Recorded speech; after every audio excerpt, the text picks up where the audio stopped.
بسم اللہ الرحمن الرحیم۔ محترم ناظرین، السلام علیکم۔ سرساز کی ایک قوم جسے قوم سبا بھی کہا جاتا ہے، اللہ تبارک و تعالیٰ کی بے شمار نعمتوں کے اندر زندگی گزار رہی تھی۔ یہ قوم ایک عظیم تہذیب و تمدن کی مالک تھی۔ حضرت داؤد علیہ السلام اور حضرت سلیمان علیہ السلام کی بعض حکومتوں کے بعد ان کی حکومت خاص و عام تھی۔ کہا جاتا ہے کہ یہ لوگ گندم کے مغز سے آٹا پیس کر روٹیاں پکاتے تھے، لیکن اس قدر اسراف کرنے والے اور ناشکرے تھے کہ انہیں روٹیوں کے ساتھ بچوں کا پاخانہ صاف کرتے تھے۔ ان روٹیوں کو اکٹھا کرنے سے ایک پہاڑ بن گیا تھا۔ ایک صالح شخص نے وہاں سے گزرتے ہوئے ایک عورت کو دیکھا جو روٹی کے ساتھ بچے کے پاخانے کے مقام کو صاف کر رہی تھی۔ اس شخص نے اس عورت سے کہا، تیرے اوپر افسوس، خدا سے ڈر، کہیں ایسا نہ ہو کہ خدا تیرے اوپر اپنا غضب ڈھائے اور تجھ سے اپنی نعمت چھین لے۔ اس عورت نے جواب میں مذاق اڑایا اور مغرورانہ انداز میں کہا، جاؤ جاؤ، گویا کہ مجھے بھوک سے ڈرا رہے ہو۔ جب تک سرسار جاری ہے، مجھے بھوک سے کسی قسم کا کوئی خوف نہیں۔ کوئی زیادہ عرصہ نہیں گزرا تھا کہ اللہ تعالیٰ نے ہوس بازوں اور اسراف کا لوگ پر اپنا غضب ڈھایا۔ پانی جو کہ زندگی کی بنیاد ہے، ان لوگوں سے چھین لیا تھا۔ قحط نازل ہوا، بات یہاں تک پہنچ گئی کہ ان کی ذخیرہ کی تمام غذا ختم ہو گئی۔ آخر کار وہ مجبور ہو گئے کہ انہیں آلودہ روٹیوں پر ٹوٹ پڑے جو ان لوگوں نے اکٹھے کر کے پہاڑ کے مانند ڈھیر لگایا ہوا تھا، بلکہ وہاں سے روٹی لینے کے لیے صف لگتی تھی تاکہ ہر کوئی وہاں سے اپنے حصے کی روٹی لے سکے۔ کفران نعمت، قحط اور ان کے بدحالی کے بارے میں متعدد روایات موجود ہیں۔ سورۃ نحل کی آیت نمبر 112 اور سورۃ نحل کی آیت نمبر 113 میں یوں ارشاد ہوتا ہے، اور اللہ تعالیٰ نے اس قریہ کی بھی مثال بیان کی ہے جو محفوظ اور مطمئن تھا۔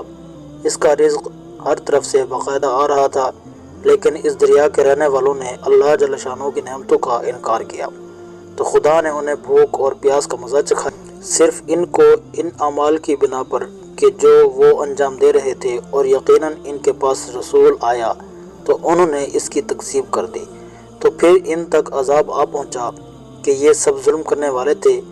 اسی قوم سبا کے بارے میں ایک اور واقعہ بیان ہوتا ہے کہ ان لوگوں نے اپنی زراعت کو بہتر طور پر کاشت کرنے کے لیے پانی ذخیرہ کرنے کی خاطر بلکہ دو پہاڑوں کے درمیان ایک بہت بڑا بند معربی تعمیر کیا ہوا تھا۔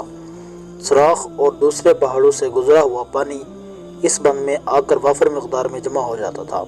قوم سبا نے اس پانی سے صحیح طور پر استفادہ کرتے ہوئے وسیع و عریض اور بہت سے خوبصورت باغات لگائے اور کھیتی باڑی کو رونق بخشی۔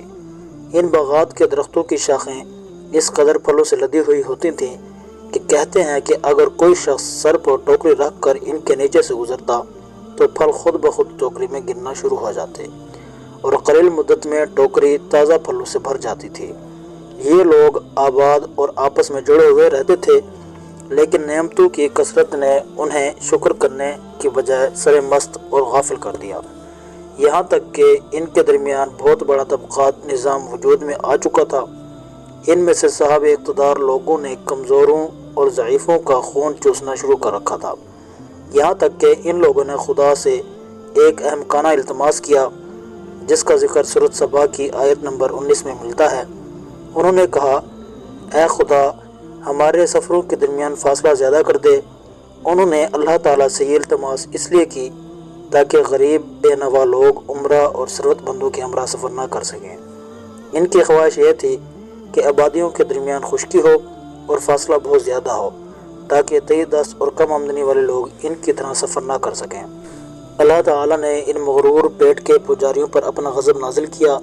بعض تواریخ کے مطابق ان مغرور لوگوں کی آنکھوں سے دور صحرائی چوہوں نے معارف نامی بند کی دیواروں پر حملہ کر کے انہیں اندر سے کھوکھلا کر دیا۔ ادھر سے بارشیں زیادہ ہوئیں جن کی وجہ سے سیلاب آ گیا اور اس بند میں پانی بہت زیادہ اکٹھا ہو گیا تھا۔ اچانک بند کی دیواریں ٹوٹیں، ایک بہت بڑا سیلاب آیا جس میں تمام دیہات، آبادیاں اور تمام تر مویشی، باغات، کھیتیاں، ان کے محل اور گھر پانی میں غرق ہو کر نیست و نابود ہو گئے۔ ان کے باغات اور زراعت میں سے کچھ پیلو اور بیری کے درخت اور کچھ جھاڑیاں بچی تھیں۔ خوش الحان پرندے وہاں سے کوچ کر گئے تھے، جبکہ الو اور عقابوں نے قوم سبا کے کھنڈرات میں اپنے گھونسلے بنا دیے تھے۔ اس بات کا ذکر سورۃ سبا کی آیت نمبر 15 اور سورۃ سبا کی آیت نمبر 16 میں ملتا ہے، اور آخر میں سورۃ سبا کی آیت نمبر 17 میں قرآن کریم میں اس واقعہ کا یوں نتیجہ نکالا ہے: یہ ہم نے ان کے ناشکری کی سزا دی ہے، اور ہم ناشکروں کے علاوہ کسی کو سزا نہیں دیا کرتے۔ سامعین گرامی، اللہ تعالیٰ سے دعا ہے کہ اللہ تعالیٰ ہمیں حضرت محمد صلی اللہ علیہ وآلہ وسلم، جو کہ اللہ تعالیٰ کے آخری پیغمبر اور رسول ہیں، ان کی سنتوں پر عمل کرنے اور نیک اعمال کرنے کی توفیق عطا فرمائے۔ آمین ثم آمین یا رب العالمین۔